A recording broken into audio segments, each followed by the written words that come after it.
I don't like. Here's my thing: when something is really on my mind, like it Yeah, dominates my that's thought it. processes, and like I can't like think of anything. And I was thinking about that for the pit as well. It's like normally I save the Mhm. news for like the middle section.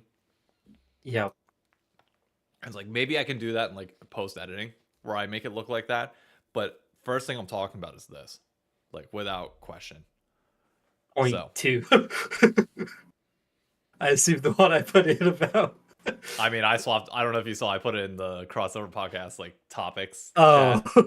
I moved it down to 3, but I think I'm moving it back up to 1. yep. So welcome everybody that's here already that might come in a bit to the crossover podcast. My name's David. This is Paul. New NRG fan, feeling on top of the world. I know he Oh wants yeah. to talk about NRG, and we are about to in a very specific way because we have something else we need to get to first. And I'll ask you this question: would NRG winning a title with you as a fan mean as much if it's in the LCS studio versus in an arena? I mean, I the one where TSM won in 2020, right? Yeah. In just that did mean a lot to me. It still felt great because it's a title. I I was sad though the whole time because I was like, dude, I want that roar. Like honestly, that would have been the last time, and it really was the last time I could have heard TSM chants Yeah. in a finals arena, and it just didn't happen. Nope. And thinking about that NRG winning one in there, I mean, it's just not as fun. It's not as fun. It's just No. how it is.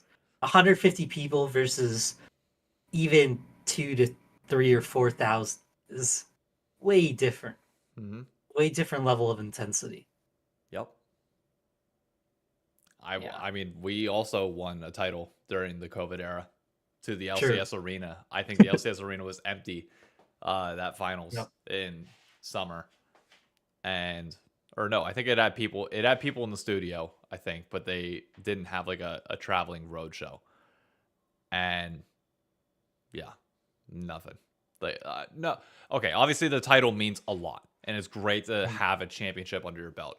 But there is no denying that it is not the same when it's not in an arena. And I'm not even saying a stadium, like to be very clear, because I think that's been a point that's been put across. But to recap the news and the reason why I asked this question for people that do not know, the LCS just announced today, as has been rumored for a bit, that there's not going to be a roadshow in spring for both the CV or was it LLA and LCS or was it CV LOL and LCS?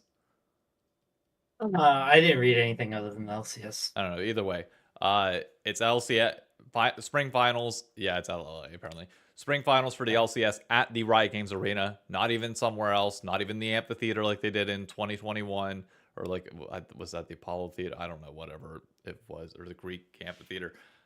Literally just in the studio. Now they're apparently going to expand the Fan Fest as a part of this and try and make it bigger and better. But I can tell you from the point of view of those of us that are going to be watching it online, which is going to be the same group of people that normally are watching it online, that fan fest ain't going to mean shit for us. So, No. And it really has you question like what is the future move? Because if you're taking this out, uh what is gonna happen next year? And what's gonna happen when because League is supposed to be having next year popping off. Like it's supposed to be a big anniversary. This is not really the best lead into it, like cutting down. And I'm also wondering in the future, are they like I feel like they're gonna move from LA at this point. I don't think so. Because if they don't, it's gonna get really awkward. It's already really awkward. So, here's the reason why I don't think they're ever going to move from LA. The same team that works on the LCS is the same team that works on Valorant and the VCT. Hmm. They have to That's have them fair under enough. one roof because like think about what that means if you move out of LA. You have to rehire a bunch of people, which goes against what they're just doing. The move to cancel this finals, I'd be willing to bet any money, was decided last year at the same time that all the layoffs were announced and like basically what probably happened, and speaking from corporate finance experience here, the Riot Games finance team basically said, this is the dollar amount that we have to get to for budget cuts. They passed it along to the individual leaders, including the LCS, including obviously Riot Forge, everywhere else. Well, Riot Forge was probably a decision made by like C-suite that like, yeah, we're just going to cut that entirely. But for individual teams that needed to have cost-cutting measures that their department was going to stay in place, the upper management of those individual sectors was given a target that they had to hit. And staff obviously was going to be part of that. And part of that, I guarantee, was also the spring roadshow. They probably saved like couple 100,000, maybe $1 million on that. And that was part of their budget cut savings. The fact that they waited until now to announce it is the fucking pitiful part about all this. Like, had you announced that at the beginning of the year and been like, look, budget is tight. I mean, they couldn't announce it because of the layoffs. Like, we clearly, like, everything from that time was like set in motion, like as a gradual rollout. And they had to wait probably until the layoffs to announce this and then a bunch of other stuff. So it's like I get the optics too of them wanting to announce it now because it's like, oh, well, we also don't have the staff. It's like, well, you fucking cut the staff. So like you brought this problem upon yourself, let alone getting into why all this is happening in the fucking first place, which is management's fault. Like I'll let you say whatever piece you got on it first and I'll bounce off your points because I can go to fucking anything. Yeah, I think the biggest thing it makes me think about is a little bit of what we were teasing and talking about with what is it? The streamers now. Yeah. Because clearly we have given up on physical forms of getting fans. Like this would be the end of that. So the only other thing I can think of is I hope with the money that they're saving, they're going to move that into watch parties maybe, or like sponsoring PC cafes or something like that. Not what we did with the Buffalo Wild Wings where you could show up and they didn't even know what LCS was, but you could get the LCS bundle and eat. I thought that was a hilarious time. Oh my god. I mean, that's how you got that Ash figurine in the back. Yeah.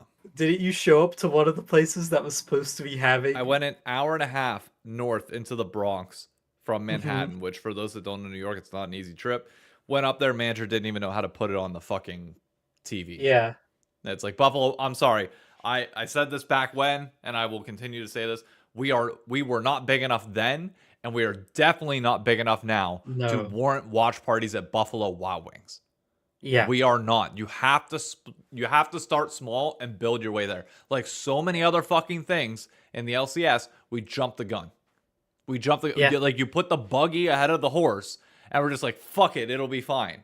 And then it just all went belly up. And it's a sentiment that I can't stand, that I fucking see everywhere, which is something failed once, it's just never going to work.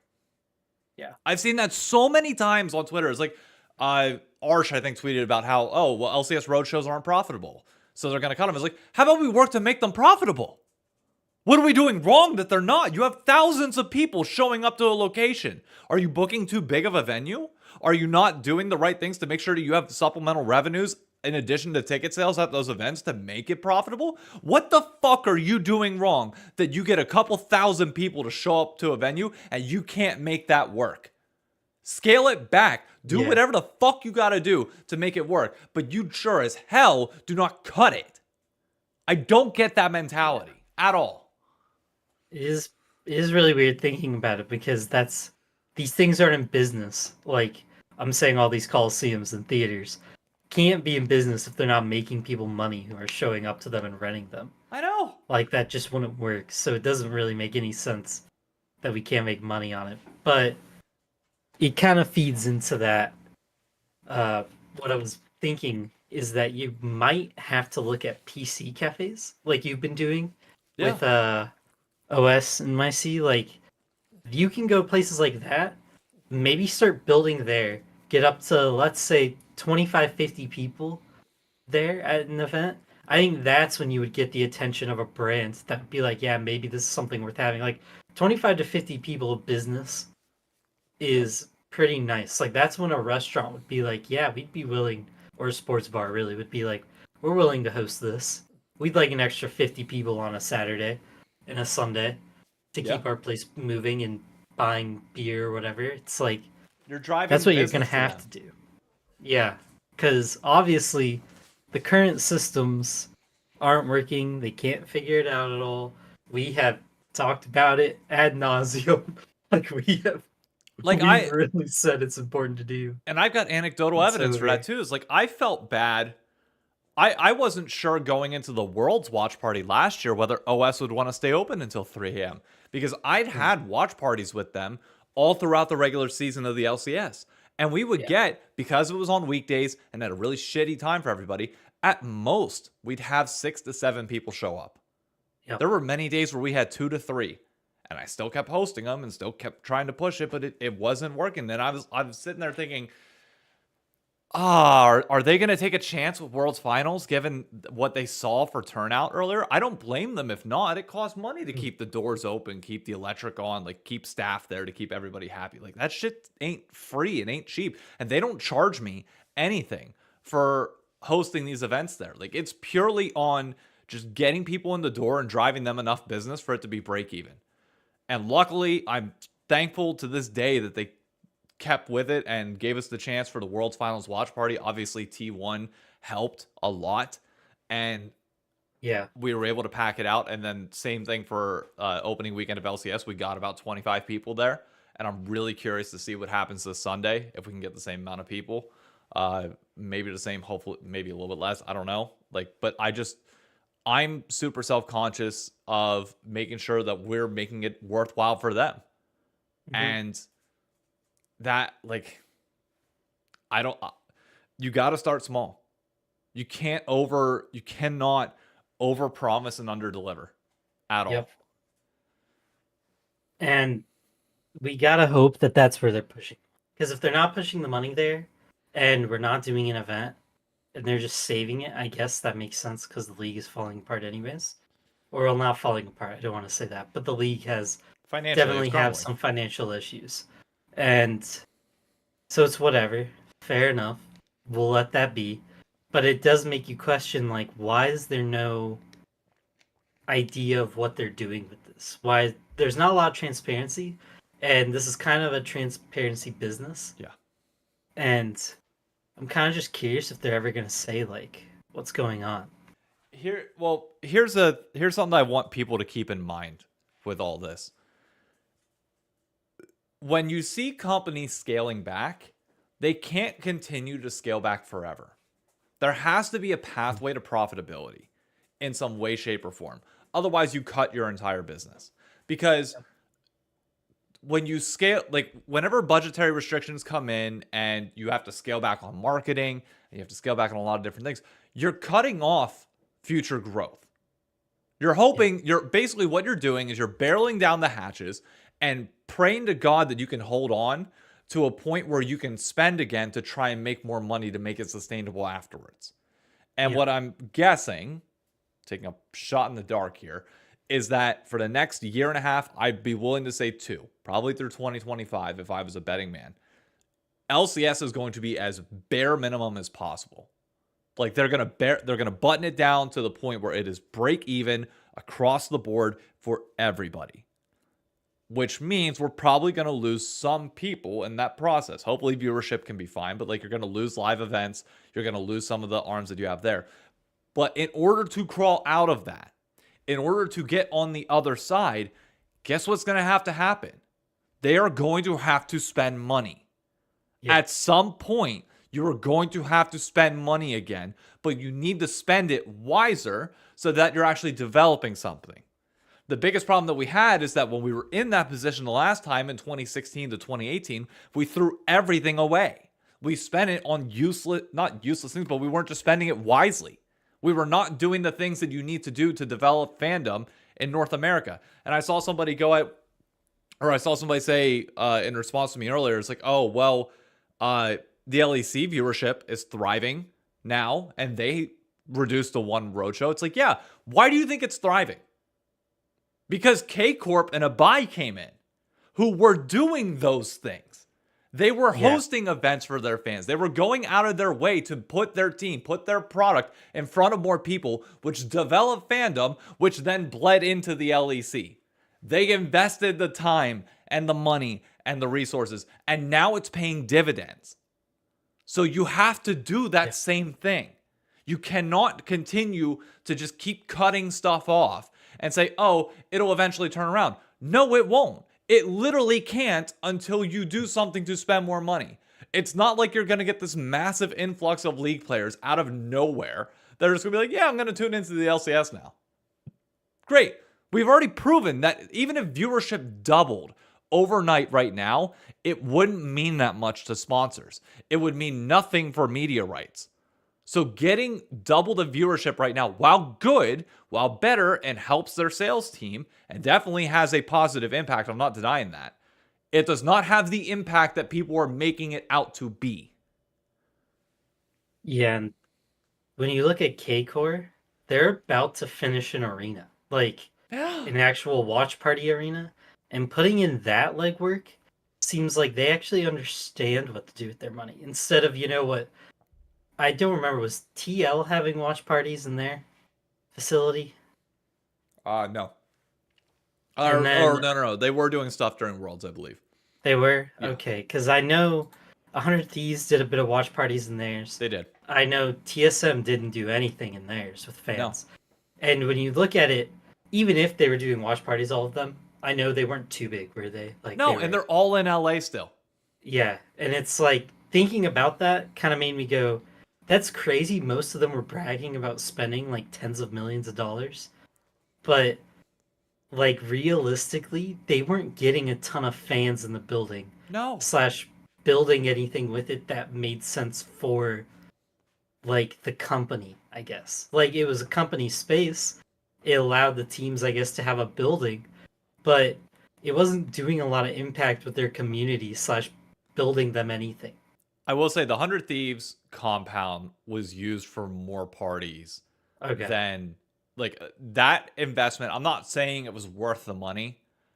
Probably is. But same thing with, like, NRG Castle. They had Gunna there a few weeks. They had the Gunna there. They had the Kid Leroy. They throw these big, like, parties that I don't know whether they actually have benefit or not, whether it's just marketing and everything. Like, that's, I don't know, not up for me to decide on that one. But, like, some of them are using it in that way. Others are just, like, TL is mostly just corporate facilities. Yeah, which is fine if you need that, I guess. It's fine.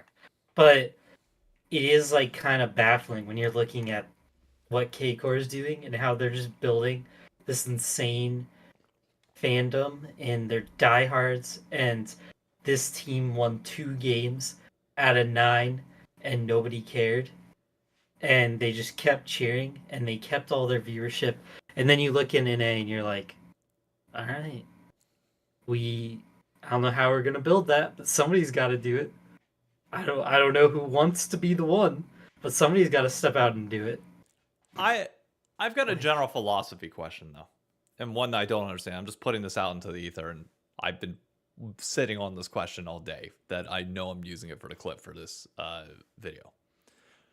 Why does League of Legends, both Riot and the fans and everybody that I've seen around, why do we think that it's everybody else's responsibility to go to them rather than the product go to everybody else?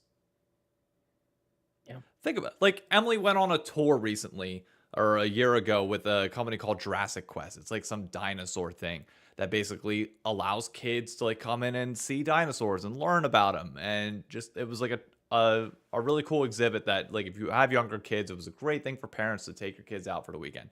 If that was in one spot, people would go, they'd see it, they pay their money, and then, you know what, you don't really need to do it again. You've seen it there. Sports obviously is a little bit different in the sense that we have weekly matches. There's a competitive storyline throughout the year. Sure, great. But every one of those smaller businesses knows that you have to go to other people. You have to go to other regions, other areas to gain exposure for your product. You cannot just do it online. Granted, esports is an online product with an online video game, and I get that, but ultimately we are a sport. Yeah. That is what we are. Yeah. There is not a single sport in the world that can succeed with just staying in one singular location, starting from scratch. You have to go to other people.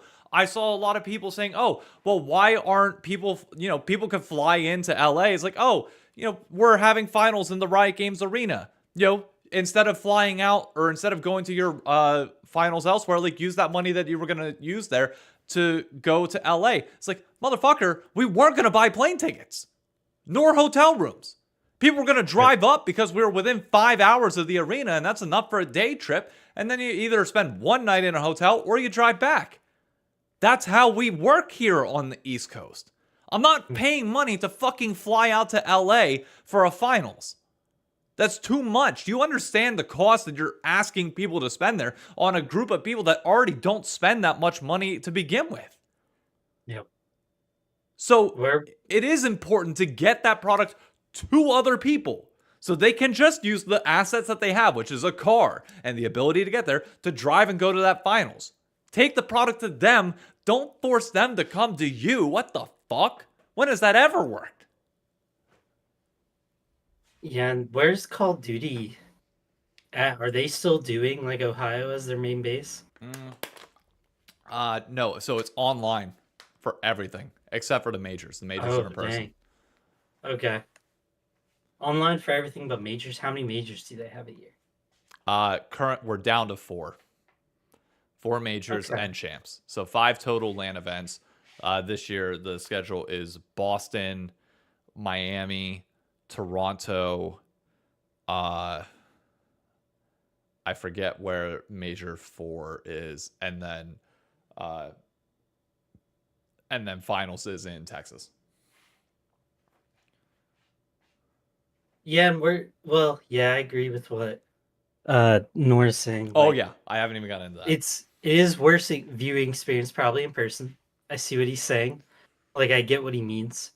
It's just that viewing experience that you put at the end, that is like a big point of it, and that's how you buy people in. Yeah. And there is something to be said. Like, you can look at Call of Duty, and like you've said, they've moved mainly online, but then they have these 4 events in person in all these different cities. It's like, and most of those are on the East Coast, cough cough. Like, you're kind of like, okay, I get what's going on here. Like, I'm seeing why Call of Duty is having an easier time in America than League. Outside of everyone's argument of computers and consoles and all that. COD being the bigger game, I get it. Yeah, like, let's not act like Riot fumbled the bag in America. They did fumble the bag. There was a point where it looked like League was going to be an unstoppable force. Yep. In North America, and they just weren't able to figure out how to keep it going. Like, League is still crushing it in every other region. It's growing astronomically in Brazil and not here. Like, you gotta wonder what is going on. Like, yep. How are they managing to fumble this? And I think a lot of that, it seems to be, is community driven. Like, so far, how many leagues have been based in LA and actually survived? None. Like, are we the only one that's based in LA and surviving? Yeah, I think. Because I know Overwatch League was there, but then they kind of took a tumble. Valorant would be the only other one, but Valorant and League are basically the same thing. Like, same creator. They're going to keep funding it endlessly. Oh, no, go ahead. Sorry. No, you're fine. You can touch on I want to address Chevy's point, because he said, genuinely feel like it's counterintuitive to bring an online product because League esports, amongst other esports, are a product for the game. Then that's fine. Say it's a fucking marketing arm for the game, but it's not. There's a reason why LCS is an established silo within Riot Games that has its own financial statements, that has its own projection, because they are trying to make it a sport. You want this to be a marketing arm for the game? Fine. Set it up to be a marketing arm for the game. But it's not. They are trying to become a sport. As anybody close to the product wants it to be a sport, because that's what gives it that prestige beyond just saying, oh, I won their marketing event for this year that was worth a couple $1 million. On top of that, to add to the Noir point that you touched on before, I can't think of a single sport at this point where if you're sitting in the section 200, which is where the most reasonably priced tickets are, where that Yeah. viewership experience is better in terms of like actually watching the product than TV. TV just does it better in every way. And we have season tickets to the Steelers. I've been to basketball games, soccer games, Mm. hockey games. Hockey, I mean, talk about a sport that's hard to follow when you're sitting down closer to the fucking bowl. But you know what you're there for? You're there for the fan experience. You're there to go nuts with Yeah. everybody else and go ballistic with 20,000 other people around you. That's what makes it. Like Yeah. that, like you cannot replicate that feeling online. There's no feeling that gives you that rumbling in the chest whenever your Yeah. team scores a goal in hockey and everybody's pounding on the glass and the sirens are going off and it's going on. It's like, oh, you can cheer and scream all you want. Oh, I'm still in my room alone. Maybe watching it with some friends on Discord. Yeah, how much better would that be if you could stand up and fucking like give the biggest high five in the world, dap somebody up, meet somebody new in the row below? Like that is the experience that you're going to live sports for. It is not just for the competition and like the pure like I'm watching the technical parts of this. Is like sure, there are elements of that. But that's not the main reason you're going. That's not the overwhelming majority of the reason for it. Same reason why like celebrities go and sit front row in NBA games. It's for the spectacle as well. Yeah. I mean, I went to the Caleb Love shot to end Coach K's coaching career, and that's like one of those like, yeah, that's kind of an unbeatable sports moment in my Carolina fandom. Like, I honestly don't think I will ever peak any higher than that in person. Like, I think they would genuinely have to win a title, like, and I'd have to be there in person for it to beat that moment because that moment was so crazy and so good. And like the amount of yelling that goes on in those moments and the feeling the excitement, but also being able to see and feel the crushed souls around you as well. Like you're watching people's whole fandom die and like thrive in the span of 2 seconds. And it's just incredible. Like you don't get that with anything else. But I don't know why or what Riot's plan is to get that back. I think with League of Legends, we're in a good spot in the sense of watch parties are almost as good as being there in Yes. person. Yeah, Basically the same 100%. thing. Like and that is our unique spot where I think we really need to start focusing in on because as long as you have a TV, you're getting the same experience Yeah. as you would be in studio. So I would say in that way, that's where they should push it. Like because obviously I think they're in their mind it's a marketing tool that they're now trying to make profitable. Now They decided to cut the marketing idea yeah. and try to make it its own profitable thing. And here's the thing I will Standalone. say to address that as well and to address Shivy's follow-up comment. I got confirmation directly from Riot Games in the form of both David Higgins and John Needham. Directly from them. I spoke with John Needham myself. LoL Esports International is profitable, or at least was as of Worlds 2022. It is profitable as a standalone entity separate from the money that they make, obviously from skin sales and promoting the game. Entirely separate. The events themselves, Worlds, the traveling show, was profitable. Yeah. So the marketing arm argument didn't apply or like doesn't apply in my mind because you've proven that you can make it profitable, even just marginally. You're taking the baby steps to get there. You've done it. Now you just need to make that work for regional leagues and solve that problem. But regional leagues shot themselves in the foot one too many times. Yeah, now that's where we're at. Like we have to sit here and go, okay, we know we can be profitable. We know LCS, I don't know if it's profitable, who knows, but we know LoL sports in general is or worldwide is. So you can get there. It's just how do you want to go about it? So we cut costs here for this finals, which is fine. It's whatever. We can get over that. But you have to push something else. Yep. I don't think you can just do nothing. Like doing nothing is exactly what you said is holding on and hoping people don't leave. But the bad news is people keep leaving. Yeah. So you probably can't keep doing nothing. You're probably going to have to actually try and push something. That's like you get, I mean, I hate to use this example for military and stuff like that, but if somebody gets shot, and they have a bullet in them, do you sit there and just keep applying pressure, hoping that it gets better? No, you have to take the bullet out, sew up the wound. You have to take actionable steps to get past that incident. Do you or do you not? Yeah. Exactly. So you can't do the same thing here. You can't work like we're shot. We can't just sit here and hold it and be like, okay, as long as nothing else happens, I can keep holding it here and we're gonna be fine. No, that's not how it works. Yeah, eventually you go to a dock. Yeah. And honestly, a lot of this could be mute within what we're saying, could just be kind of over, like in 2 years, because what is it, Mark just got CEO, so Yep. there's probably a lot he's trying to figure out and a lot he's trying to do.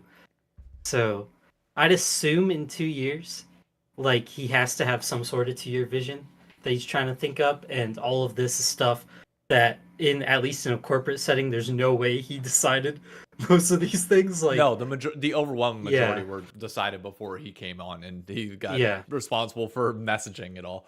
Yeah, and he's probably just sitting there like they might have given him an option. Do you want to blow through this fund and do a in-person event somewhere or keep it? He just had to go, I guess keep it because this has already kind of been decided. But it's like, so hopefully he has some plans to build those in-person events, because in general, you don't have to spend all that money, put on the big, grandiose Riot event. All they need to do is go to some streamers or some people and push some watch party areas. Yeah. Which I'm sure there are plenty of PC cafes who would love to have 50 people be in their place on a Oh my god, yeah. Saturday, Sunday. Absolutely. And like Yeah, and try to build a community. here's my other thing. If you're going to be having finals in LA, and you can say you have like this fan fest and everything there, I don't think you keep like all the teams and players there. If I'm Yeah. like Team Liquid and I don't make finals, I'm flying some of my players out to DC and having a watch party there, and like trying to spread the love as much as I can elsewhere, because like the people, as I mentioned before, the people that are going to be going to this LCS finals for the most part are going to be the same people that are already going now. Mhm. It's not like capacity changes, so we'll see. And I mean, Noir pointed out, Mark is going to be doing an AMA tomorrow, True. so I'm really curious to see what he says and see how he dances around the corporate red tape that will exist. I pray it's better than their new patch one they did, or season start AMA. Oh yeah, There was like a bunch of questions in there they just didn't answer. And they were like most voted in the thread questions. yep. Like their balance team did, and they would just be like, and not answer it. So hopefully it's not like that. Shibby, no. Well, No, see, Shibby, and to be clear, I'm not coming at you in the sense of like, that I'm fighting. I'm just picking apart what you're saying for the sake of this argument. North America is not failing as a division of LoL esports the LCS is. You can't tell me when we are able to pack out Madison Square Garden for 12 days, even though it's the Hulu Theater, it's still 5,000 people each and every day. The State Farm Arena for 2 days. Chase Center for a day. They're entirely sold out. That's not a North American LoL esports problem.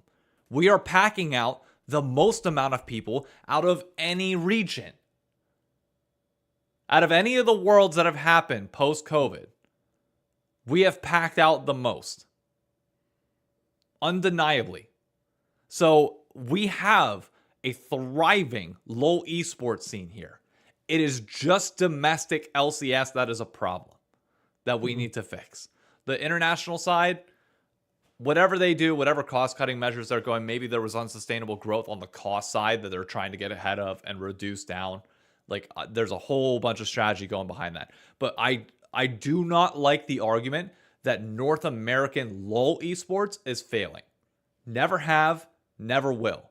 because we have yet to disappoint when an international event comes here to North America. And people can say, oh, well, we're thriving off the money of China and Korea. No, I promise you we probably make more money on the North American World Finals in terms of sponsorships and everything else there. Yes, obviously we get more eyes from China whenever we're over in Asia, and the viewership numbers are a little bit higher there. But the American marketing dollars are worth triple what any other region's marketing dollars are.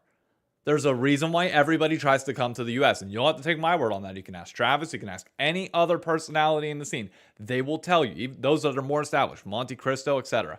North America is the market that you want to succeed in the most because our dollar values are that much higher. And we are not failing when we're packing out stadiums. It is just domestic LCS that is a problem. Yeah. And what concept too is also right, like it has been for a while. Their production value, like bar, is just so high. And I understand they want it to be high because they've done great things and awesome things, but there is that point of like, at what point can you just go, we're gonna lower the bar so we can save the league? Yeah, type of deal. Which I mean, at the it point of looks like they're diminishing doing returns. anyways. Yeah, looks like it's happening. Yeah, but I also do, again, I do feel bad for the employees that are left with the LCS. Oh yeah, they're there to clean up a mess, and they got to work through this. And again, thank you to all of them who are going to be putting in double time with both the VCT and LCS. I do not envy any of you at all, and thank you for your passion. Seriously. Now we have I feel like we've yet again beaten it. Although this time we did give a new idea. I think we did tonight, the topic. Usually we say road shows. This time we've cut road shows and we have taken a new stance. Watch parties. The crossover podcast has grown. Some would say matured into the age of watch parties. Now we can spam that under Travis Gafford tweets. Yeah. We can start saying, oh, no. We're not road showing. We're watch partying. Yeah, we're community eventing this. We're community eventing on the cheap. But you can't hate us. But here's the thing. I don't forget my roots. The second we get out of esports winter and we get on the other side, I'm just going to be like a little rabbit or like a mole coming out of a hole. Road shows? No, yeah. not time yet. Hold up. Yeah. Honestly, road shows? Even... Is it? No, still not. Okay, hold up. Ah, there we go. Road shows. Nice. It's time. I can see you doing that, but it's just you in a semi in front of the arena. Just blare the horn. So we pack it up. We pack it up. Is it time to go to New York yet? Yeah. We ready? We making the move? It's so interesting. Like, I don't know. Man. They gotta. I do think like watch parties and co-streaming now, like as much as we hated it at the beginning, it's now become all there is. But co-streaming has changed a lot, or the parameters that we didn't like about co-streaming is gone. Like, I think every person who started out co-streaming and just kind of dumped on players a lot has honestly lost a lot of traction. I would say, I don't want to be rude, but they don't have they're not pulling like 30K a game now. No, they're not pulling the cage roll to buy the Kometo numbers. Like they're not at that, or even what's his name from CB LOL. I cannot remember his name, but name. that dude is insane. 100,000 viewers. Just 4 dudes in a Discord call pulling 100K viewers. Like, I know it's way more production than that, but he's going crazy. But I do like that, like, positivity is now the new wave. Like, or just being a diehard fan of a team. I think that's a good thing. And that can push us into a new wave. Oh, I agree. That will probably be the future. And I'm really happy that I decided to embrace that early on last year, because I think it's starting to work out a bit. I noticed it 2 different times.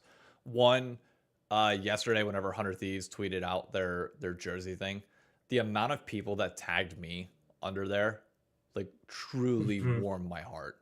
It's just like it was really cool to like have that moment where like people clearly have faith in you to like somewhat be a voice of the fans, and like I hope I'm doing them all justice.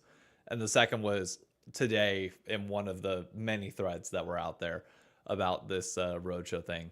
Somebody tagged me and cloudsidky, who's the new Shopify guy. Like they basically said like watching you guys like and your fandom and like knowing that like looking forward to knowing that you guys are going to be hyped about moments and like sad about like lets you live through the fandom. It's like good. That's exactly what I wanted. That's exactly what people love about Kometo and Abai and all the co-streamers. Like, you know how much it means to them.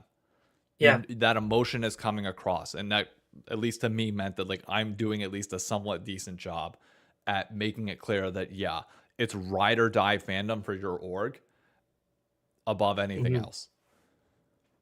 I mean, honestly, it would probably make more sense for me if NRG made finals to drive to New York and do a watch party with you at OSNYC than even fly all the way to LA at this point. You know what I mean?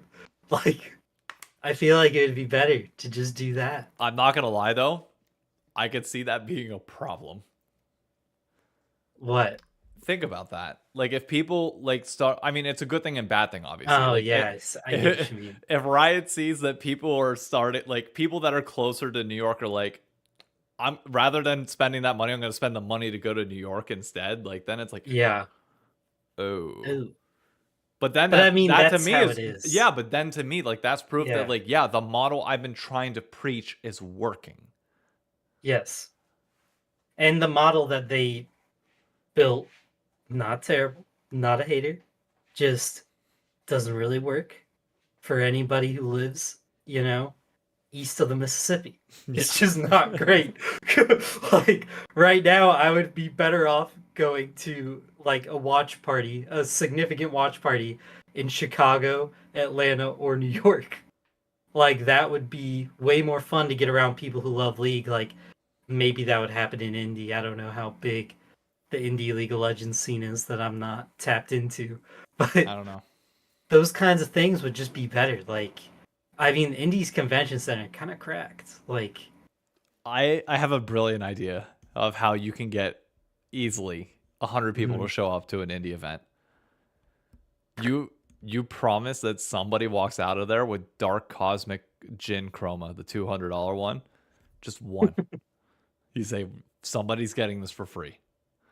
And I promise you, 100 people would show up like that. And it's like, oh, man. Dude, the amount of people that would come down from Chicago just to just to try and get a chance at that skin would be unbelievable. Then, yeah, sure, you become like a marketing arm. But like, come on. That would be so sick. It'd be so sick. If they did that, if they worked with people to make, like, to give out that chroma, that'd be cool if Riot did that, because I'd love to give out that chroma, but 200 smackaroos. That was something I thought about whenever like the whole when the Jin Chroma drama was going on. It was like everybody's freaking about having to pay. It's like, what if they made a skin that you can only get in like at an in-person event via a raffle, which means like there will only ever be like 300 of these in existence. Like that's exclusivity that you cannot match. The pack skins. Yeah. Except even better. Like you give out, like you literally just give out one at every watch party for a finals or worlds. And that's it. And that's the only time you can ever get it. That drives people to go so quickly. I love what Shivy said too. We're going full circle. Yeah, it is. It's ironic and it's actually true though. Like that's what got us here, and then we quit doing it, and now we have to do it again to get back there. Like putting up chairs in a convention center actually is what got us popping off, and then we quit doing it, and we just quit popping off. Like we start going to sick arenas. I get COVID did hurt with in-person events and stuff, but COVID was also like kind of pops us off like 4 years ago now too.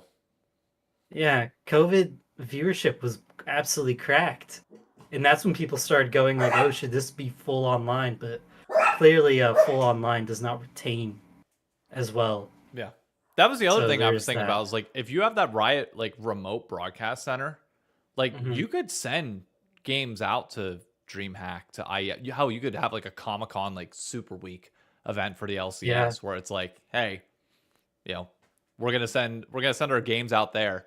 We'll send like some of our LCS staff out there, but for the most part, like you have tournament organizers, you're gonna work with them, and that'll help you do everything. If you want it, you're gonna provide the people to do it. Obviously, it will bring a large amount of like interest for you guys. Like there's so much to be done there, but Riot has just always wanted to keep it first party. That it's like you shot yourself in the foot there. You did that yourself. And again, that's like that requirement of high quality production. And it's like at some point, you gotta swallow your pride here. What do you want? Do you want a thriving sport? Like to go, I hate that it goes back to this argument, but if you want a thriving sport, these are the things you have to do. If you want a profitable marketing arm, then keep it as is and quit bitching about the cost. We're about to be in the position where Paul Green might have to be one of the heads of LCS esports to save it, because I will go take that Saudi money and Roadshow. Oh god. Oh god. Everyone will be like, "What are you doing?" I'll be like, "Shh, I'm coming to your city in an arena." Nobody shows up. I wouldn't go that. Yeah, I was gonna say you go to the event, nobody shows up. Then you'd be like, huh. It's just me in these big arenas going, nice. So finally, some peace and quiet. Yeah. Oh god. But no, I agree with you. Co-streaming in general, like it's the way. Although I did find it interesting, they were talking this morning on Power Spike that Dom got rejected for LEC co-streaming. Wow. Like outright rejected. They told him they basically told him the Wolf of Wall Street meme, you better pump up those numbers, rookie. Wow. They Really? said you do not have a high enough average concurrent nor peak viewership to qualify for an English co-stream. Wow. I guess though that LEC does have some crazy numbers, man. They do. And like when I thought about it, I was like, damn, that feels really bad for Dom because he does give a lot to the scene. He does. But like Riot is being very selective, clearly, of being like, we want it to only be one of a exclusive crowd. And if you're not in that like top echelon, sorry, it's not gonna work. That's why like Kcorp's the lone English exception. So you have Kcorp, you have the LEC broadcast itself, and then just Spanish, French, and like everything else. But all of them are pulling in like obnoxious numbers. And like that, I think that makes sense because it's like, I'm not saying that Dom shouldn't get something because I think he does put in a lot to help build that community, but it's the choice that the LEC is going with. And to a certain extent, it works because Kcorp never really had a home within the LEC to a certain extent. Like him joining Fnatic, like gives Fnatic fans that beacon. And like I have full confidence that like his fans will like adapt to him and become Fnatic fans as a result of that. I do wonder how many of Dom's fans, like say Dom joined XL, would all of Dom's fans just naturally be XL fans? Well, they're now Giant X, right? Or Giant, whatever it is. I just wasn't sure. I think. Yeah, no, you're right. It's Giant X. I don't know if they would. Honestly, that is a good question. I know, like,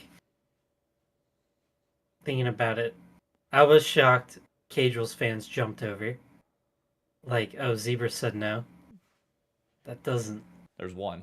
I mean, that doesn't surprise me. If he got signed by, like... I don't know. What team would he have to be signed by? Because already 3 of them have good ones. Does G2 have a streamer? A watch party? I don't know. If Dom went the G2 route, would people do that? I don't think so. Well, would Zebra do that? I don't see Dom as like the like diehard fandom type. Like he's a fan of the sport, which is a good thing to have. But like it's not the brand that they're going for with co-streams. So like while unfair to him to a certain extent, I do get the branding choice. It does make sense to a certain extent. Yeah. But Yeah, I mean, it's interesting. I didn't even know that was a thing, that he got denied for that, and that's kind yeah. of crazy he did, because he's pretty big. Oh, he's But at the massive. same time, he's in A, so I guess their logic is like, go worry about your own region, buddy. It's like, Yeah. all right. I loved his LPL streams when I was I'll be doing our honest, I stuff. think Dom is like the perfect LPL streamer. I really do. Like It was he is very like nice watching his LPL ones. put it this way, the way he looks at LPL teams and like the LPL in general is how the LEC wants people to look at their region.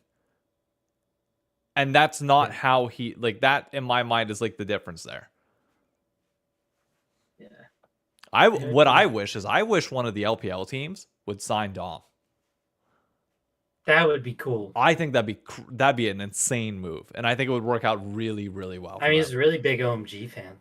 Hey, imagine he actually like OMG Dom. Yeah, I mean, I don't know if they signed him, but I know like last year Weibo was they would tweet at Casual a lot. Yeah. When he was doing the shy stuff. So the LPL teams are pretty good about like hitting you up if they figure out that you're a fan of them, I guess. Yeah. Is there anything else to mention on the? I think we got everything to my knowledge out on co-streaming LCS finals. Chat, is there any other questions that you want us to address before we move on to actual LCS gameplay and action? We've avoided it long enough. I mean, 100 Thieves merchandise drop tomorrow, or not drop? Well, maybe announcement. I don't know. hour change. What's he talking? Oh yeah, the hour change for the LCS broadcast. Hmm. It's starting at 4 Eastern time now, not 3. What? Why? What do you mean why? What happened? They pushed it back an hour because it was constantly overlapping with the LEC. No, dude. Oh, on Sundays I have stuff. That 3 o'clock start time is so good for me. I mean, that's probably smart. It is, and to be fair, the broadcast is quick, so it's only like 4 hours now. Which It's not a big deal. It's just I know, annoying for you. deal. Yeah. It's annoying for me. I have to update a 3 to a 4 on a graphic. Yeah, as you're pushing down your gifted, well, through hard work, whatever, desk that is powered by what is it?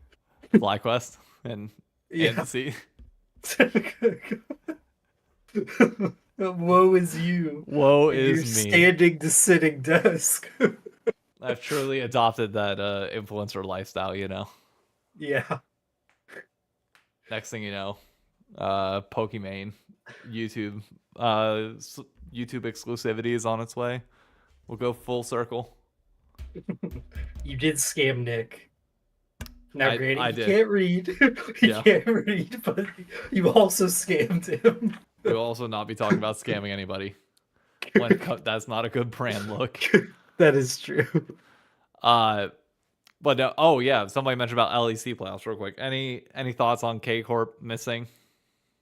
LEC playoffs? No, it's just like, I mean, kind of, I hate to say it, but it's kind of just how it is, you know? I saw the coaching hire, and I would suspect a lot of people were excited.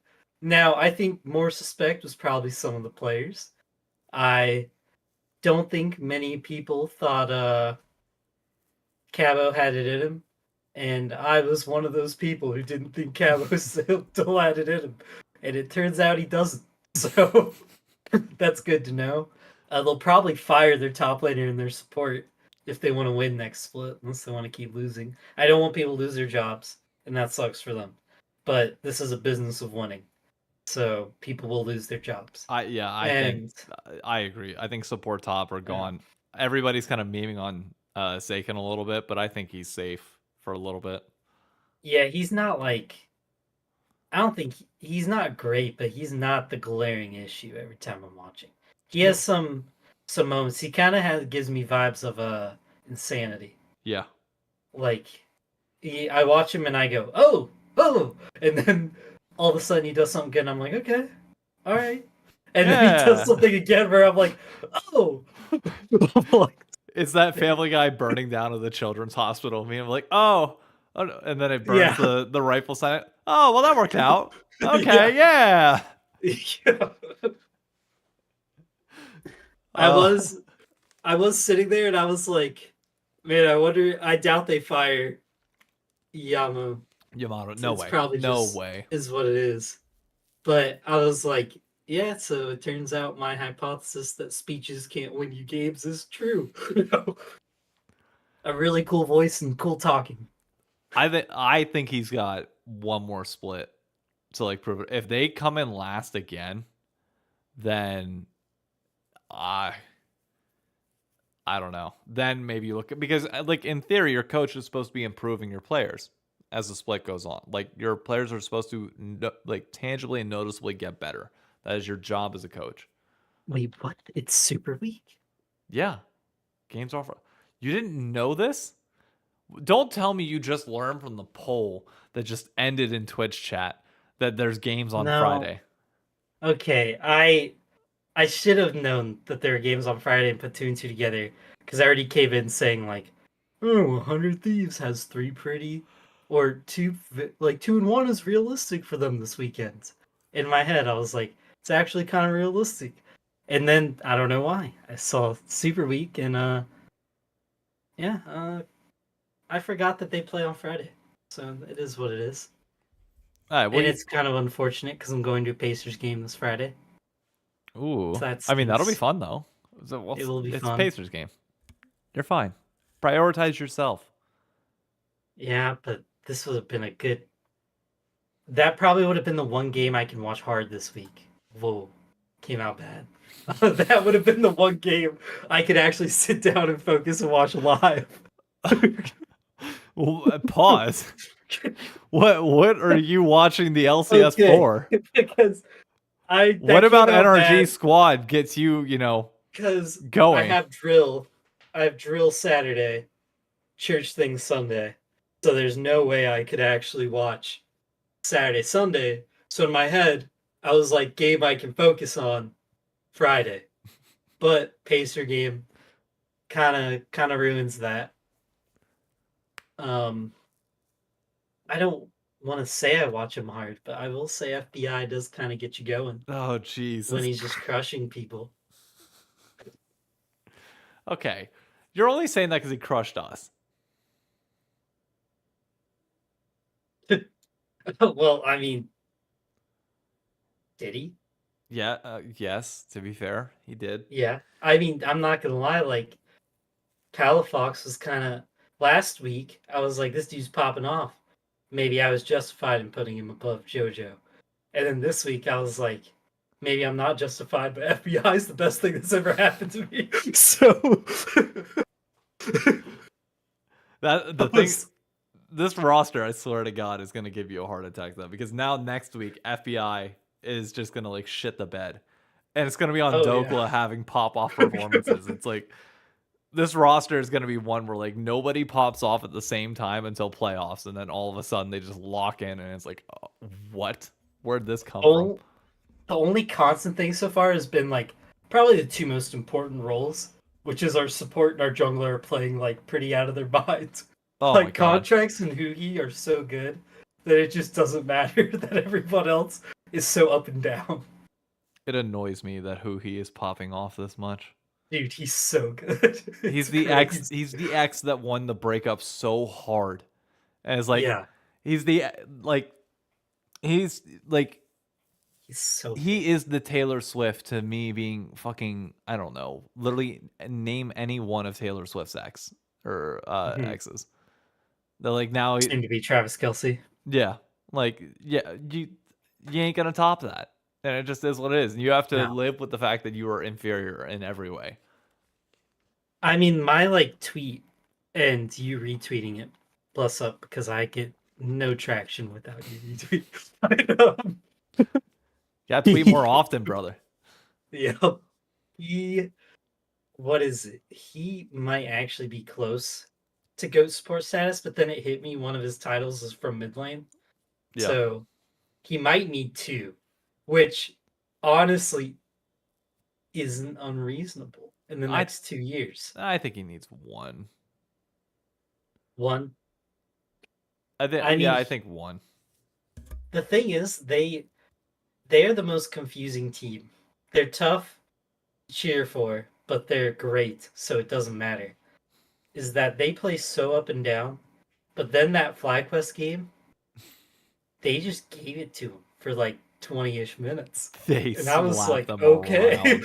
I was like, I don't know what's going on. Which, by the way, I learned last from the comments of our last crossover that Inspired is only 21. So, Yeah. like, us thinking that they had 2 or 3 old dudes when we were saying that, which I thought they did, Yeah. because you can't blame us. Inspired feels like he's been around forever at this point. Yep. They really only have 2.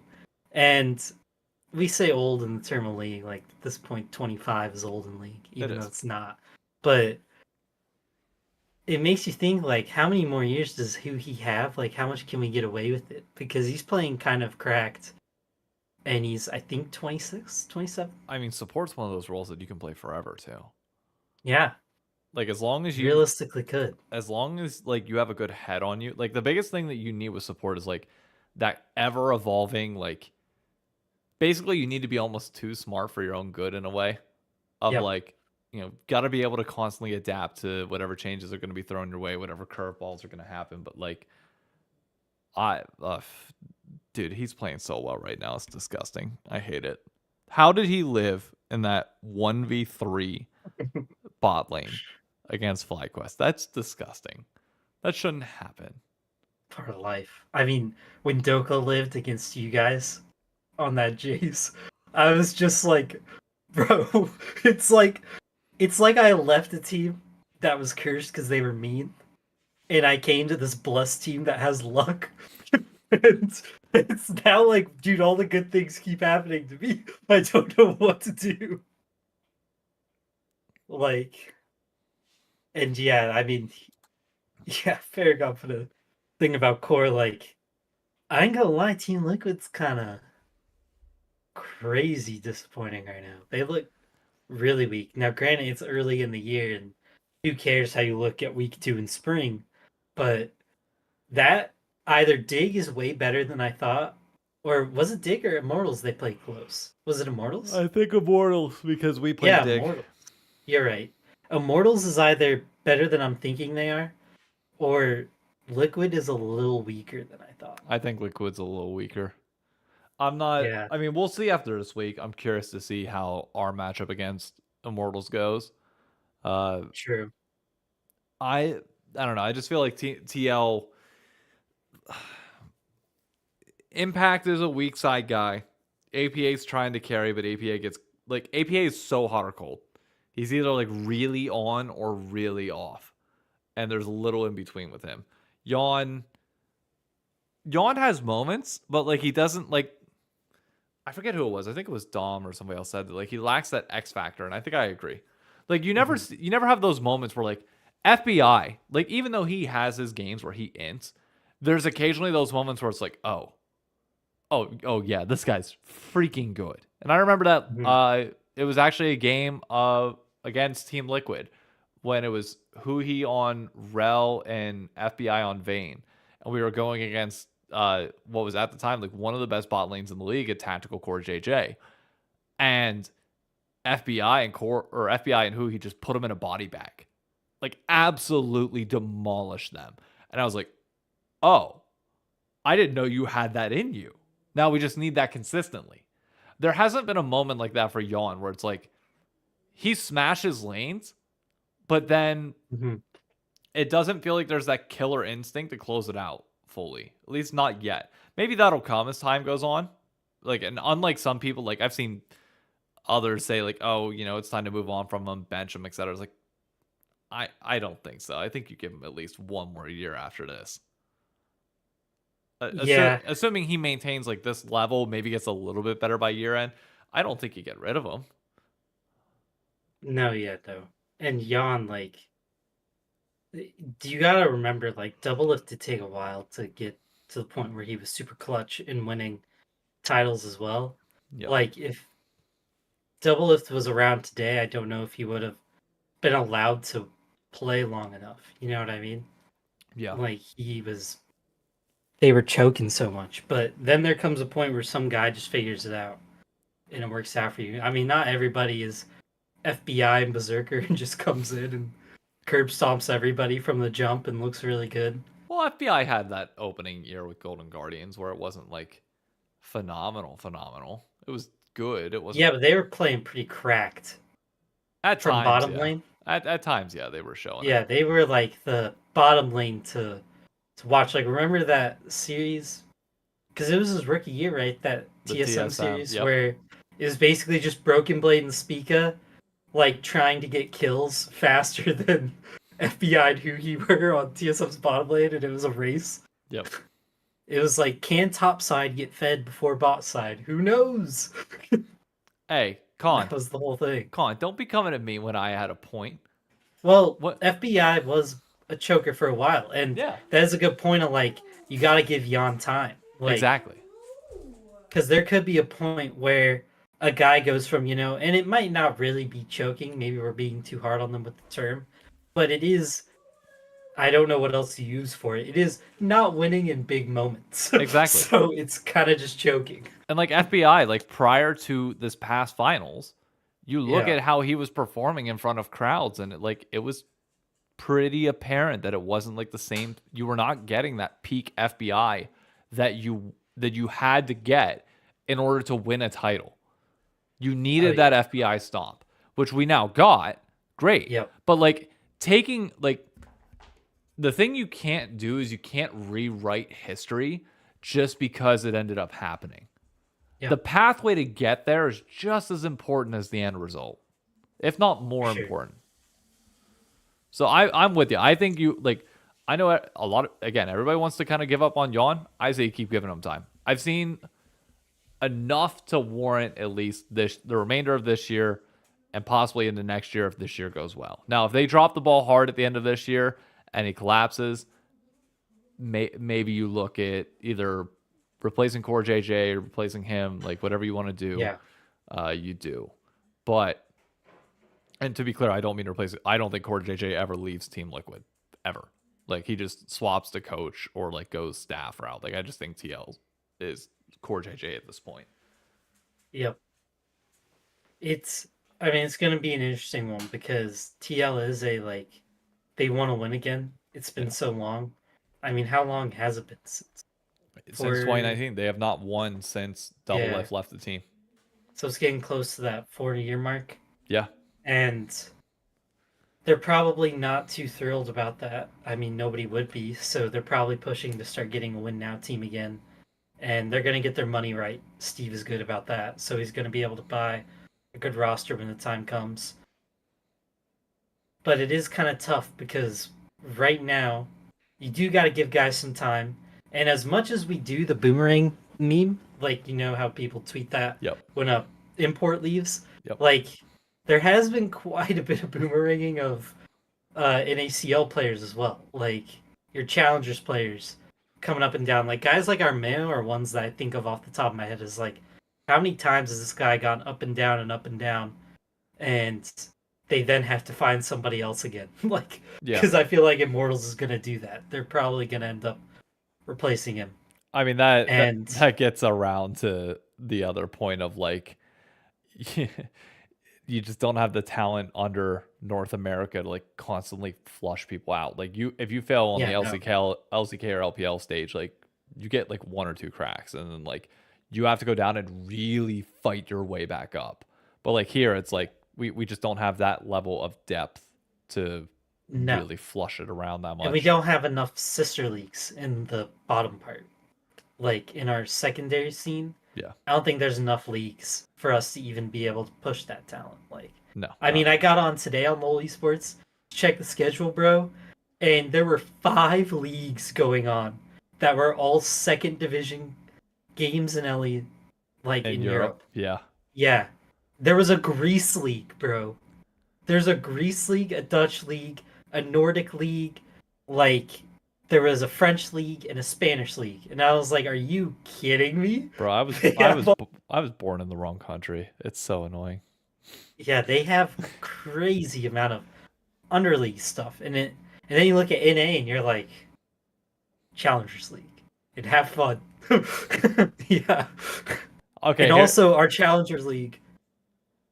Do not go anywhere else. Gosh darn it. Yeah, do not. I Don't put Challengers League in these. okay, What? here's my question for you. Can you actually let me pull up the standings so I don't look like a complete idiot. Uh, what are name 5 teams in the Challenger League? Uh, oh man, what is that Prime one? Isn't there a Prime team? Something Prime? In I LCS know North America. Disguised. Disguised is easy. Uh, TL has a partner.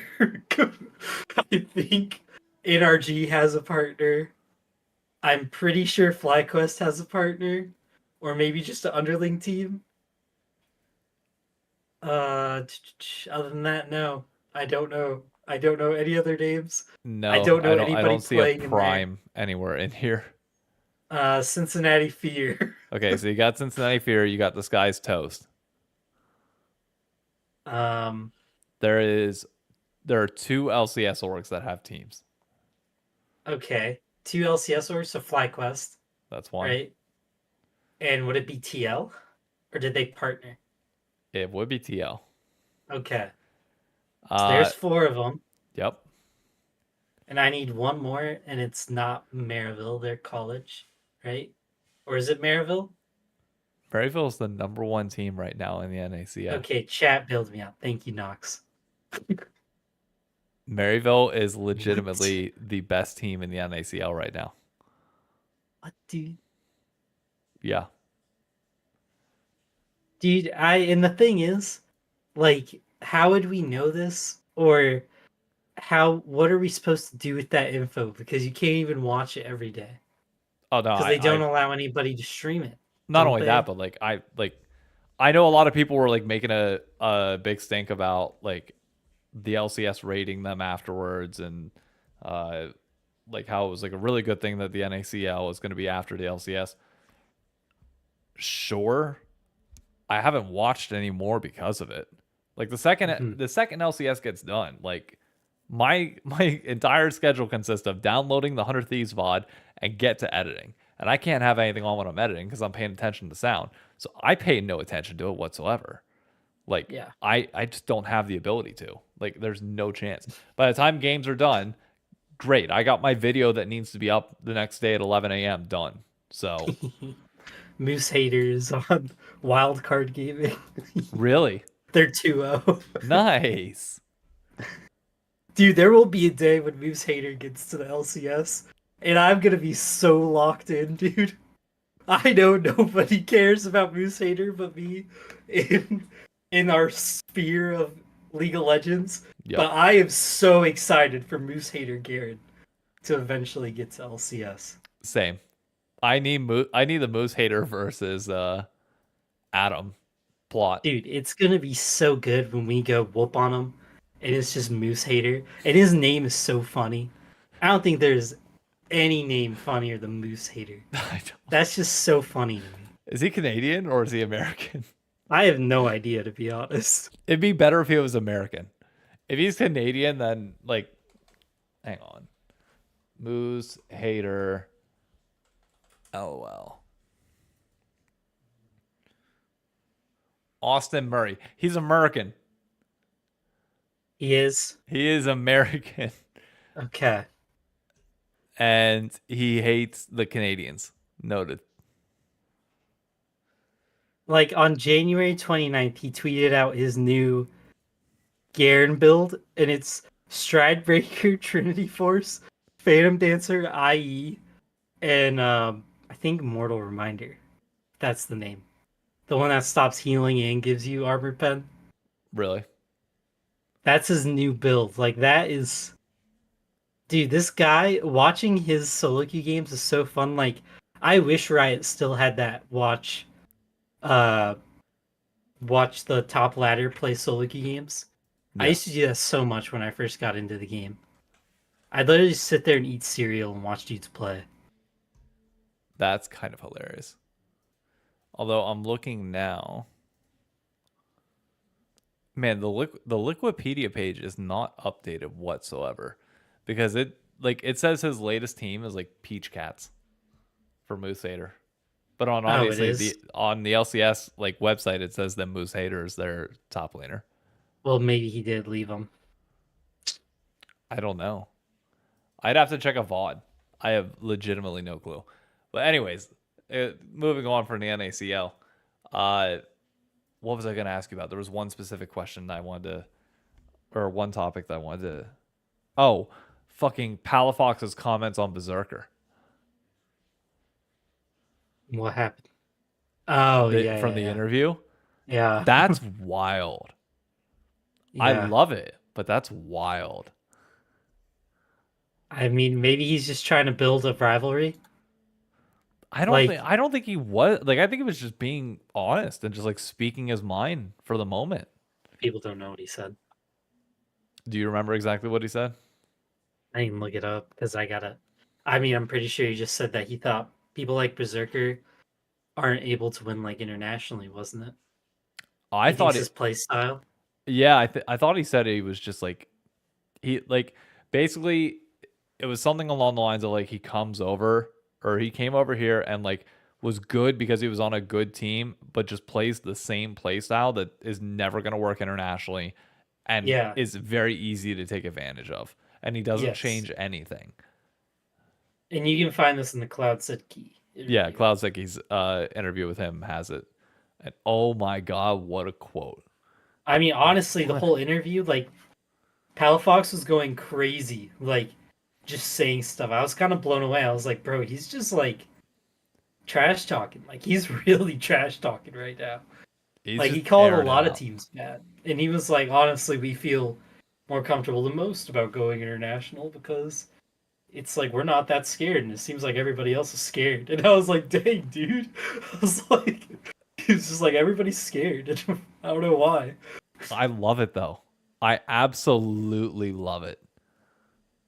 Yeah. I like And that mentality is honestly, I just don't know perfect. how they didn't go crazy about it because it got a lot of It views. got like it was at like 6,000 views last time I saw. Yeah. I Like, look, Palafox has had a good time consistently though as of late. I think the last 2 years he's actually looked really good. he So I has. wouldn't. Really, what happened is they got a good bot lane. Yeah, Like, they finally they moved away boom, from Luger. Luger and Poom.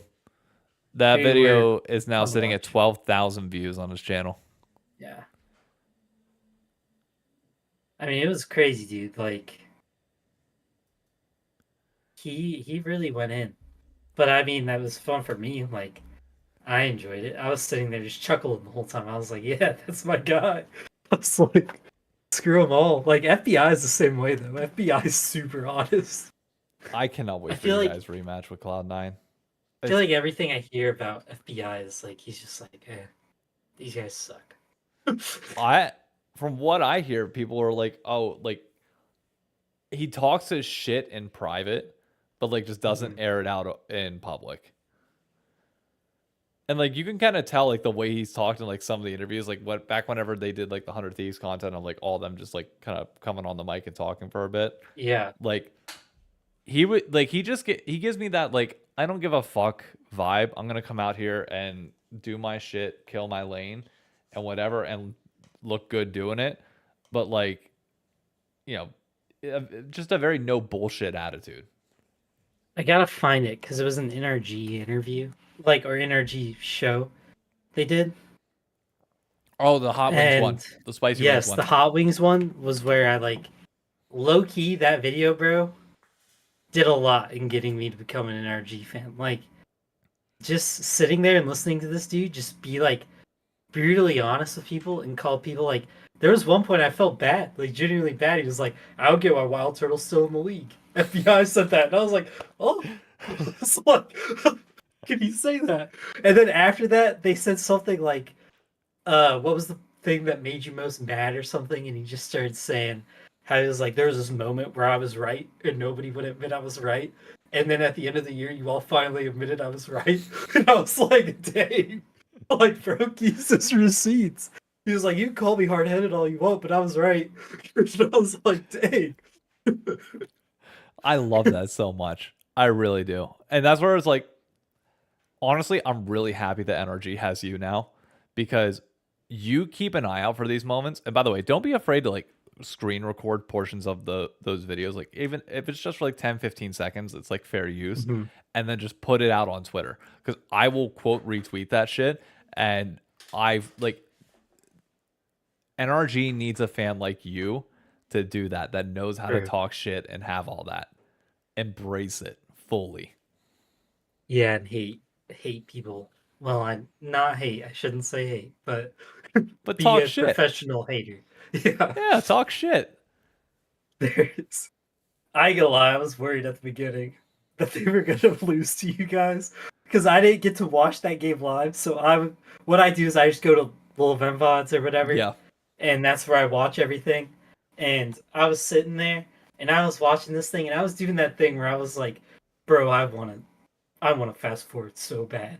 Yep. Like I feel like we're about to get crushed because in the beginning it wasn't looking good, but then all of a sudden I was like, wait, we're only down like 300 gold and we're down like 3 kills. You guys suck. No offense, I just realized this. But I was like, these guys suck. We're gonna win this. I was like, if they get 1 kill, it's over. And it happened. Like you could even hear Blue in the video. What did he say? I Blue at don't one know. I point got a was like- comment on that in the when I posted the VOD. They're like, who the fuck is the guy just professionally hating on 100 Thieves this game? Yes. I was like, It was so funny. Blue said, he said, okay, I looked over and you guys had a 300 goal lead and now you're down 3k, so something's gone wrong. And I was just laughing so hard. look, we're young. We don't know how to like protect those Yeah, leads. no, for River sure. said that we've apparently got some communication issues going on stage because we're different in scrims than we are on stage. It's like, wow, who would have guessed with a rookie roster that we'd be learning how to play on stage? Shocker. But no, we just lacked damage against you guys. We had nothing that we could, like once you guys started getting ahead, like we were in trouble. Oh yeah. Although Sniper put fucking Dokla in a body bag. Okay, yeah, he did. And then he did a nice crisp 9k damage for the whole game, so that was good. I mean, yeah. What are you gonna do after that? I don't know. Laning phase strong. After that, no good. It'll come with Granted, time. there was nothing for them to get in. Like, I'm not gonna lie, Quid had a pretty sussy weekend for you guys, but you already talked about it in the rendezvous. Everybody was hyping him up, like that he had a phenomenal weekend. I was like, he did get damage numbers, so people were happy, but there were like a lot, like the one that I will keep going back to, which is just fucking hysterical, was the scooping the Poppy back to her team. Yes, I was like, what are we doing? This is a free kill. Why are we even APA? Yep. It was like, that TikTok that they put out with Jat saying, "Now watch this drive," and APA just punts. Yeah. Impact up to or not. Yeah. Impact. Who did he punt? He punted. He punted Bwippo. Oh yeah, he punted Bwippo up to Impact. It's like, bro, what are you doing? Stop! Yep. Don't. I watched that and I was like, dude, these guys might not be good. I was getting so weird. I don't want to be the next negative, what is it, group. But I'm just saying what I'm seeing. I'm starting to feel comfortable. Like, I'm not going to lie, dude. I was feeling nervous picking a team. I was like, who do you pick? What happens if they suck? What do I do? And then I picked my team and I watched everybody else play and I was like, I might be a genius. What do you mean? What do you do if they lose? You've been endorsing a losing team for the last 3 years. Okay, well, they're not even in the league, and they still have the most banners, so... You almost have as many banners as you have employees. We have one less banner than we have employees. Thank you very much. Yeah, I did pick the last LCS champion. You know why? Because when things are hard, and you're allowed to pick whoever you want, picked best.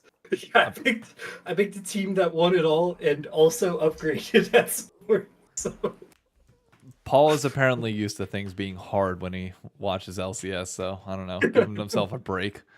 yeah. I mean, I did spend like what 5 years watching him one man absolutely terrorize my fun. Yeah. So Yeah, you I did. finally, I got to leave that and start watching a team that wants to win again, which is nice. And then they put out a statement saying they've given up, basically. That statement was such bullshit. Yeah, that was. I mean, it was a good statement if you like being losers and losing and not selling the team. Like, honestly, he is Dan Snyder, and I will not stop calling him Dan Snyder until he sells the team. Like, he's on that level to me. I beg him, and you know who you are, to just go join Ocelot and leave us alone and let us win again. I beg you to go join him. Like, take your Saudi money, go away, and let me finally be free of you. It would be so nice. I mean, bro One day. probably has sold his house. Like, let's be honest. Yeah, probably. No way he's living that good anymore. You know what's about to sell though? Oh no. That 100 Thieves Charizard sweatshirt. Did you see it? Probably about to sell so hard. Did you see it? What is this in the tomorrow tweet? I'm watching it right now. Yeah. Okay, yeah, that's about to sell so hard, dude. That is so hard. So hard. I haven't bought anything from 100 Thieves in a bit. Like, it's been a while. And I can't buy the latest jersey either. So I really want like a nice piece of 100 Thieves merch. That would be the one. Sniper's pulling it off too. He's their little like they're just using him for every piece of content. It's and smart. it's working. They're building a fan base. He's the face of the org. Dude, he is the franchise at this point. He is. Like, he is the franchise. You got to stick with him no matter what. And he's very good. I was like getting kind of sad when we were losing to him, but we didn't anymore. So now I'm happy again. I don't want to hear it. I should have bet you. Why did I not bet you? That's on you, not on me. Totally on me. I offered. You did. Who won the playoff football bet? Definitely Dave, because he just kept siding with the I was Chiefs. nearly right, by the way. I was right for 3/4 of that game. Which one? The I Niners said game? I said Chiefs by 10. Oh yeah. I was right until Justin Tucker decided to be a dick and actually make a field goal. Yeah. I mean, did you know, like, have you seen that stat of quarterbacks who have their lowest scoring game in the playoffs? Lamar actually might be the biggest choker of all time. Well, he is right now. It is unfortunate for Lamar, but there will be an allegation that he is the biggest choker ever. I said that until he wins. I said that. I called it coming into this game, and nobody wanted to believe me. Choker. It's not him though, in my mind. No, hear me out. And this is why I had full faith that it was going to collapse. Every time that they get into the playoffs, they tighten up. The Ravens are at their best when they're loose. When you allow Lamar to run, when you don't force him to be this pocket passer the entire game, and you just let him run wild. And he fucks with secondaries, and they don't know how to deal with them. But then every time they come into the playoffs, they're going to be... I don't know why. I think that it's more of a coaching thing than anything else. But like, they come in, it's like, okay, you are going to pass the ball today. You're going to be like vintage, like Tom Brady in the pocket, dial it in. You're going to prove them that you are a GOAT quarterback. And it's like, or you could let him do the thing that he was doing before, but you're not. So that's why you're going to keep losing. And until they show me in the playoffs that they can win with their style of football that they play during the regular season, I will not believe in the Ravens in the playoffs. Yeah. I'll be honest with you. I think he goes anywhere else. they might be in the Super Bowl. I don't know. I don't know. You put him in Dallas. John Harbaugh's a good coach. You put him in Dallas, I think they go to the Super Bowl. No. Yeah. Mike McCarthy's not better than John Harbaugh. Oh, to be fair, I don't think Mike McCarthy would be the coach of Dallas if Lamar Jackson was there. But I think I think Lamar's just a choker, bro. I think he forgets how to run. I don't think he does. I think it's the system. I don't think they changed their whole system for that game. Not their whole system, but they just they deviate too much, and then you start second guessing yourself. And you saw all the players. It wasn't just him. It was everybody on that roster just mentally getting pissed off at the smallest things. It's like, where's your resiliency at all? Yeah. I don't know. I don't think Harbaugh should be fired. Harbaugh should be fired. I don't know, because if you think Harbaugh should be fired, then in that case, every single coach in the NFL should be fired. But I think the offensive coordinator, or whoever is called, maybe it is Harbaugh. Maybe Harbaugh is the one that is having that clear lack of impact in the playoffs. But whoever it is, something has to change there. Especially on the offense. 17 points is a winnable game. That's not on the defense. You hold anybody to 17 points in the playoffs, you've done your job. That's on the offense. Now on the opposite end, Brock Purdy looked like the real Lamar. In the second half. Yeah, he kind of went crazy, bro. I'm calling it now. The Chiefs win by 2 possessions in the Super Bowl. You think so? Yeah. Their defense is not allowing second half Brock to come out. No chance. This is 2 straight games now that we've seen them give up a ridiculous amount of points in the first half and look ugly in the first half, both on defense and offense. You do that against the Chiefs. Yeah. Chiefs have not allowed over 30 points yet this season. You're not coming back on them. Yeah. I think they win. I think the Chiefs win easy the Super Bowl. Yeah. I don't know. I'm on the Niners. Why? What reason do you have to go with the Niners right now? I just feel like they have the it factor right now. Do you really hate Taylor Swift's 30 seconds of screen time a game that much? No, I mean the Niners played really good ball in the second half, and the Chiefs played really good ball in the first half. I'll take the second half over the first half to be your peak. I'd rather take the team that peaks in the second half. Who was the better team in the second half of the Chiefs? Well, the Bills Chiefs game? The Chiefs started choking in the Baltimore game. No, in the Bills game. Their defense held on. Oh, the Bills game? Yeah. Did the Chiefs win the first half? Yeah, and the second half. Yeah. And what about the week prior? Against Miami. I know the Chiefs played week 1. What? Of the playoffs. They played Miami. They played Miami. Sucks. Miami sucks. They do. They haven't beat any good team all year. Okay, but you're still leveling up. The point is that the Chiefs are progressively getting better each and every game. I think the Niners can drop a lot of points on a team. I don't think any defense. I don't think this is the exception. I think the only way the Chiefs lose this is if the offense comes out and has a dead game. Only way. If the offense scores 30, game's over. Done. No chance. That's for both teams, though. Yeah, I agree. I think whoever scores 30 wins the game. Yeah. Period. 30 is my mark to win. I don't see this being a high-scoring game whatsoever. No. Both of these defenses are really good. What happened last week, I don't really know how that happened. Because the Niners defense showed it in the second half. They're a lot better than that. They can shut a team down. Yeah. I think they just got caught with their pants down. Also, to Chad's point, if you're a Pittsburgh or New England fan, you are cheering for Kansas City all day. Every day. Oh, because they tie you guys? Yeah, why the fuck would you want to split your title? That's why you're such a big hater? Yeah, fuck the Niners. Okay, I was going to say, I don't get why you're acting like the Niners offense can't put 30 on. The Niners offense is crazy, bro. Nah, Brock Purdy's going to be, George Kittle, Christian McCaffrey, Debo, and Brandon Ayuk. Okay, Christian McCaffrey scares me. I'm not going to lie. He is intimidating. Debo in that Lions game is going crazy to get them back in it.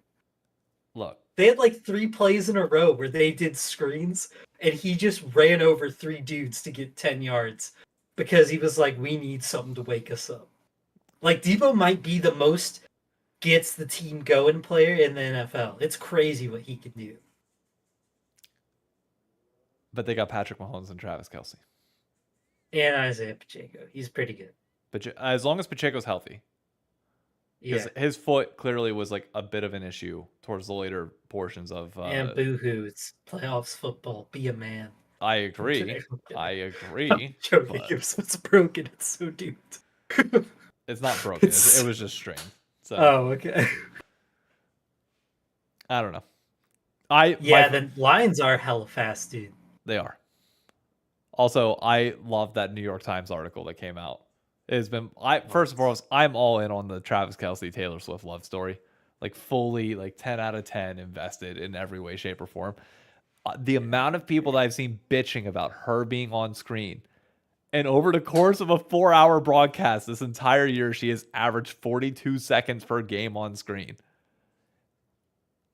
That's not worth the hate that people are sending. How much have they talked about it though? Including talking, I think they said it's like a minute and 5 or a minute and 6 seconds. Because it feels like it's a lot more than 42 seconds. It feels like it, but it only feels like it because you know it's coming.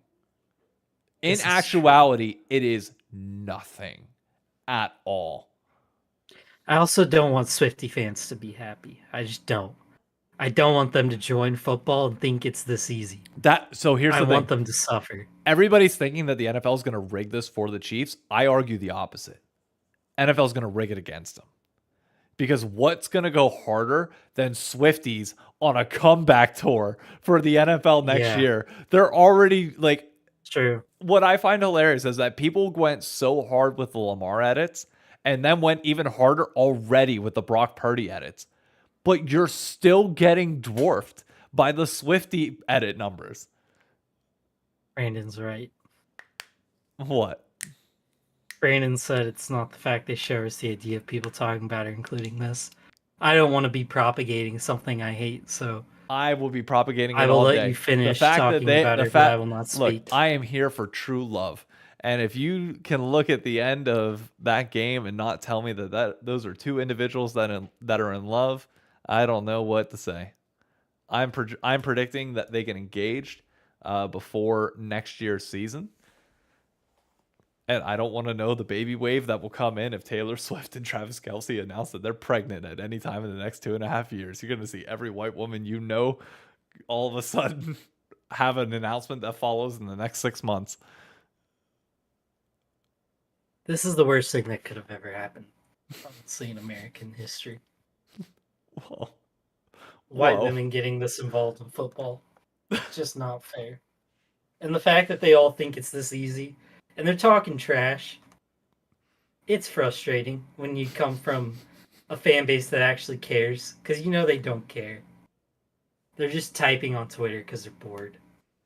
They're not bored. They're genuinely invested in their mother's interests. They're not going to keep watching. Yeah, they will. Yeah, they will. I think they will. So done.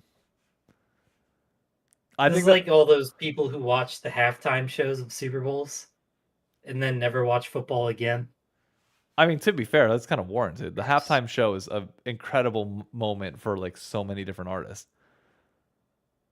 You're telling me like the Shakira J-Lo one like wasn't a massive moment in like Latino culture or Latino and Puerto Rican culture? Now you're putting me on the racist spot. Like now I have to say yes or I look bad. No, I don't care. I just want to watch football. That's too damn bad. Yeah. My Apple Music halftime show pays for your football. Goodness. It'll be fine. We really just need the Niners to win this. I legitimately think for the best interest of Taylor Swift fans, it would be good for the 49ers to win this. And I don't want the Niners to win this because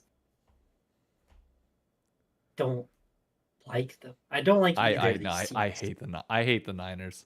I need Anthony Richardson to start finding a way to be healthy. I don't know how he has to do it. but I need that man pumped into my veins. I need the Steelers and the Vikings to do something so my Well, life can until you be get rid of interesting. Kenny Pickett, you're screwed. Oh, I know. My dad's preaching for that heavily. He wants him gone. I mean, I Do get I you got rid of Canada, but here's something. How about you take Kirk from us? who, us? Colts? We have Anthony Richardson. Sorry, I meant Steelers. How about the Steelers take Kirk Cousins from us? Why? They don't, Because I don't want Kirk Cousins. like, they need to go get a quarterback. Yeah, I know we do. And by we, I mean the Vikings. Fuck Pittsburgh. I don't know. Dude, Anyways, we've gone on long. We've done an hour and 43 minutes today. yeah. Any final questions from the chat before we head out? Paul, any final words from you? Go Coats.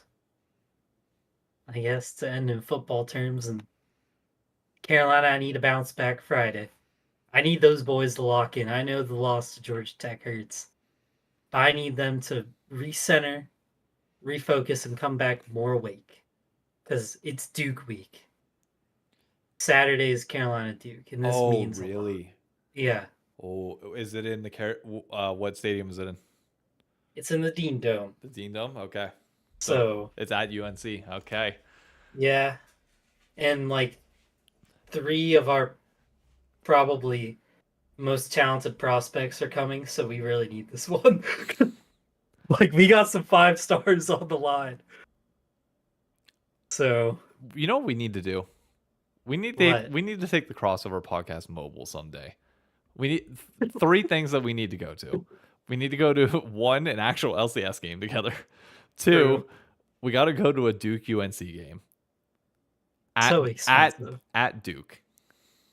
No, I couldn't get in there. Yeah. It's so expensive. I'll find a way. Okay. I'll message Verizon and be like, "Hey, let's go." Here in indoor. But that Sit there with people I hate. That's the point. That's what I think would be great. I want you to go. I need you in the away arena so we can record it and show people how shit talking actually works. No, because sometimes I say things out of pocket and I don't want to be filmed in that environment. When my back is against the wall, I am a dog. I bark. I don't bite. I just bark a lot. It's not good. It's not good. I get way too loud. Look, Paul nearly got in a fight at the Final Four. I have full faith that we can walk out of that stadium alive at Duke. I'm fine. The thing that bails me out is I flip the switch quick. I say something really bad and then I instantly go, but let's all be gentlemen here, and start saying like, you guys are great people.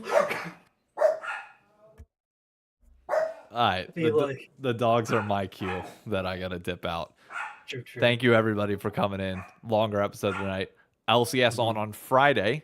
So I will have the pit out on Friday morning with like the first little intro being like, hey, are you aware that LCS games literally begin in like 3 hours from like the time of posting this? But that's it for us. Easy 3-0 week. Hopefully a 2-1 week for us. We will see. Game start at 4 o'clock. Thank you to Bear TV for following midway through this. And we will catch you all on the next one. Adios. Adios.